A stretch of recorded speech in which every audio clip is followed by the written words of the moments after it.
Hello বন্ধুরা, আশা করি তোমরা সবাই ভালো আছো। ট্রেজার এনএফটি কি বন্ধ হয়ে গেল? তাহলে তোমাদের মনে প্রশ্ন চলছে, যারা যারা এনএফটি করছো তাদের কারো লগ ইন নিচ্ছে না। লগ ইন না নেওয়ার কারণ তোমাদের পরে বলছি। তোমাদের মনে প্রশ্ন চলছে যে এনএফটি বন্ধ হয়ে গেল নাকি। না না, এনএফটি বন্ধ হয়নি। এনএফটির সার্ভারে ইস্যু চলছে, আপডেট আসবে, এই কারণে এনএফটি অন হচ্ছে না। তো দেখো, আমি যতবারই আইডি পাসওয়ার্ড বসাচ্ছি ততবারই ফেইল্ড হয়ে যাচ্ছে, লগ ইন নিচ্ছে না। ভয় পাওয়ার কোনো কারণ নেই।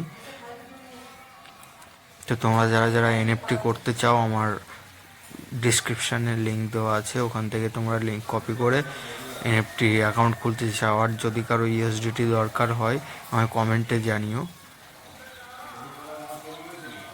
তো তোমরা 1-2 ঘন্টা পর চেষ্টা করলে দেখবে আবার এনএফটি খুলে যাবে। আমি একটু পরে আবার একটা ভিডিও ছাড়বো এনএফটি নিয়ে। তো আসি বন্ধুরা, টাটা।